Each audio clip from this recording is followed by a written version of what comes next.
like to read for you now from my debut novel. It was called The Saddest Sound, and it's a murder story. But unlike a lot of murder stories, its focus is not on the killer, it's on the victims and survivors, the women, basically. And funnily enough, my mum is, I'll put it down actually. My mum is also connected to this, because when I was a kid growing up, I didn't have fairy tales and nursery rhymes. My mum told me about true murders. She read a lot of true murder, and she told me about what she was reading, and I was fascinated by it. And it's weird, I know, but I found it a fascinating an educational process. And so yeah, when I came to think about it, so for me, you know, Jack the Ripper, John George Haigh, Neville Heath, John Christie was a favourite. These stories were, you know, what I had at bedtime. So when I came to write a book, I thought, I'll do a murder. It seemed the most appropriate. Now, I'm also a feminist, and the case that seemed to pull together these threads of murder and feminism was the case of Peter Sutcliffe. I'm sure many of you will remember the case, and if you don't remember it, you may have heard of him. He was dubbed the Yorkshire Ripper by the media. The media do like to give these sort of legendary sounding names to these pathetic, inadequate weaklings, don't they, to sort of make them seem more powerful than they really are. But my killer isn't Sutcliffe. He's a kind of composite. He's called Graham. And although it's really based on the psychology of Peter Sutcliffe, I've drawn from a number of other serial killers as well to create my killer. For example, in my book, the killer collects souvenirs from the victims, and Sutcliffe didn't do that. All the victims and survivors are entirely fictitious, and it is from their perspective that really I tell the story. So yeah, the reason this also kind of pulls together my feminist feelings is because I don't know if you'll remember the news reports at the time, but the police made a very clear distinction between innocent victims and prostitutes, as though prostitutes were somehow not innocent victims, as if they were asking to be butchered. As anybody knows, nobody chooses prostitution as a career option. Women move in and out of it, often to feed their kids or through other desperate measures that are needed in their lives. So it was unhelpful that the police did that, and they did something else that was quite unhelpful. They put women under a curfew, saying that women shouldn't go out after 9 o'clock. And you know, that sparked so women were virtually imprisoned in their own homes by this man. And that sparked a huge outcry from feminist men and women alike, and resulted in what's called the Reclaim the Night marches. And so that's why really I decided to write about this particular case. And as I say, all the victims and survivors are fictitious. And the overriding narrative of the book follows a couple of prostitutes called Sandra and Tracy. I'm not going to read about them. I'm going to choose ones that, in amongst the sort of overarching narrative, I've seeded a number of short pieces about other victims. And because they sort of work on their own as a short story, I'm going to read one of those. And this one is about a woman called Rosie. It's quite violent at the end, so I'll just give you that sort of health warning. Okay, a sip of water.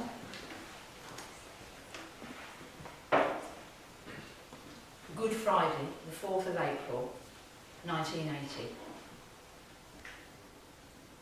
When Rosie was born in 1948, her parents had doted on her for about 3 weeks.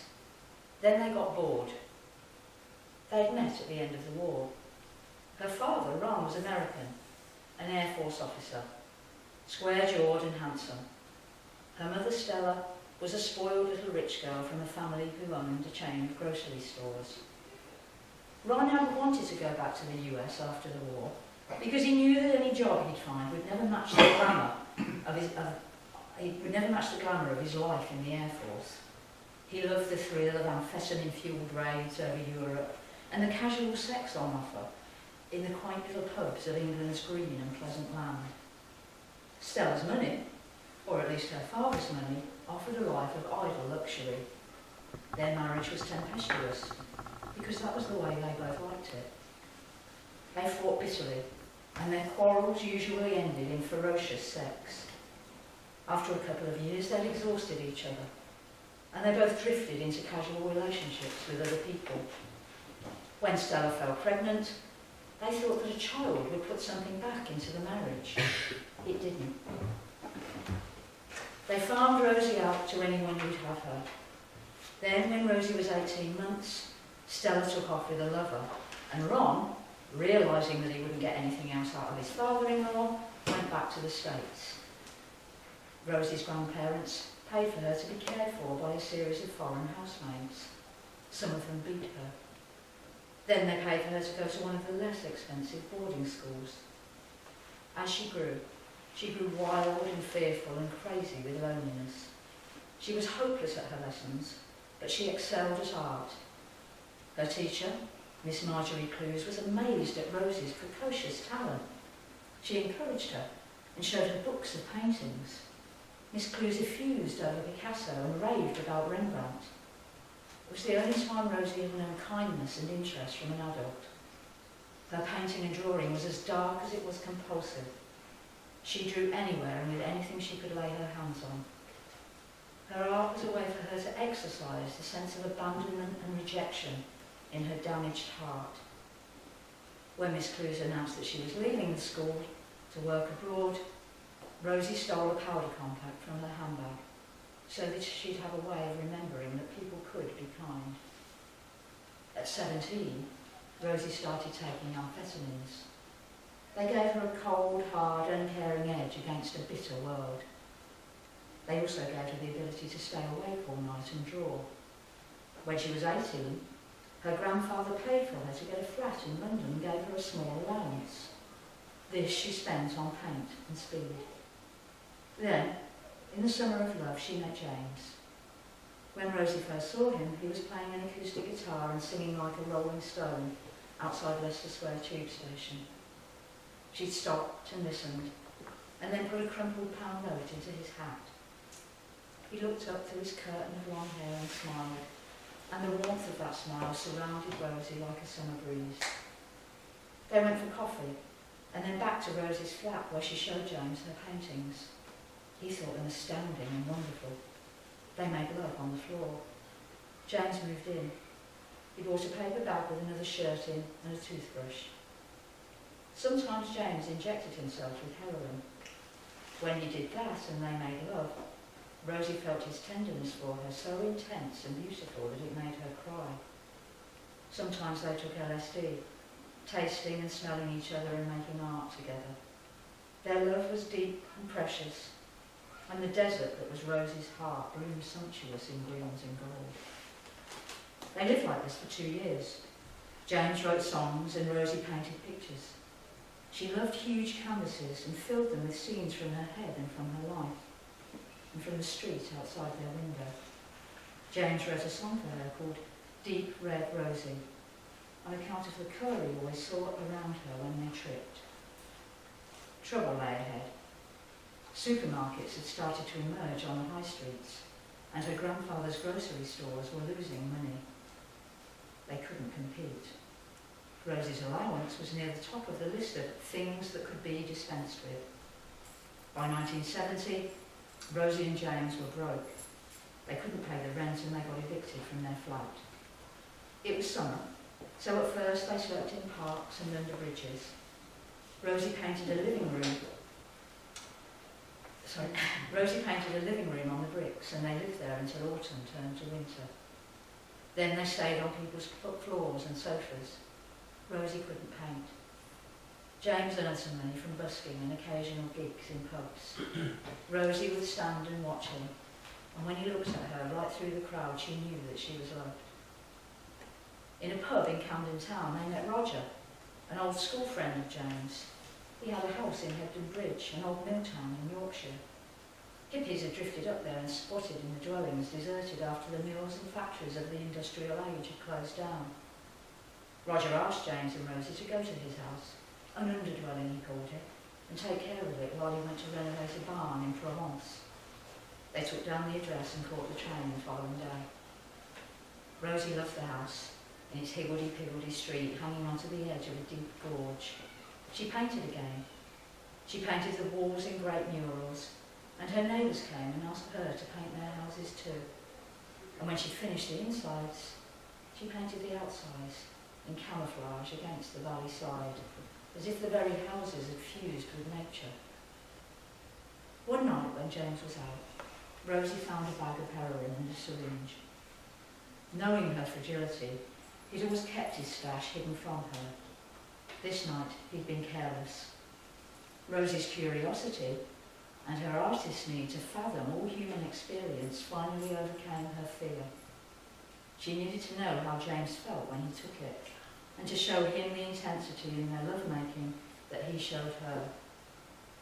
She sat on the edge of the bath, tied a rag around her arm and injected it into her vein. She vomited, and then she knew. When James came home, he lifted her from the bathroom floor and carried her to bed.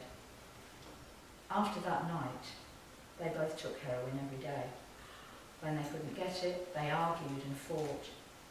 When Roger came home from France, the house was such a mess that he threw them out and called them fucking junkies. They went to sleep rough in the city where they could get heroin more easily, and they put their names on the council list.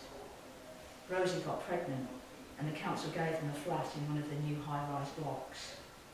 The baby was born an addict, and a woman from social services lifted her from Rosie's trap-marked arms. Eventually, James' veins collapsed in his arms and he started to inject into his groin and legs. His right leg became infected and gangrene set in. He nearly died, but Rosie called an ambulance in the nick of time, and although they managed to save him, the doctors had to amputate a leg. After that, James rarely went out. Rosie paid for their addiction by selling her poor emaciated body on the street outside the flats. Though this was only April, the day had been hot, like summer. Usually it rained on bank holidays, especially up north. Rosie didn't paint much anymore. There seemed to be no need. Yet this day something felt different. Her old compulsion seemed to thrum in every cell of her body, and she just had to paint. Rosie searched in the electricity meter cupboard, found a can of black acrylic spray paint and put it in her bag. Rosie helped James to dress and brush his tangled hair, and then she kissed him before she went out. It was twilight and still warm. On the wall opposite the refuse area, she began to paint. The picture was so big she had to stand on one of the bins to reach the top. When she finished, Rosie threw the empty can into an open bin and went out onto the street by the old factories. She waited on the curb, feeling sick and shaky, in need of her medicine. The man in blue overalls seemed to come from nowhere. He offered her £10 to go with him into the derelict factory. She thought that she'd seen him before. He pushed the old broken door open and let Rosie lead the way in. Something metallic clunked in his overall pocket as he walked, and then she heard a sound like pebbles crunching on the beach. It was her skull cracking and caving inward.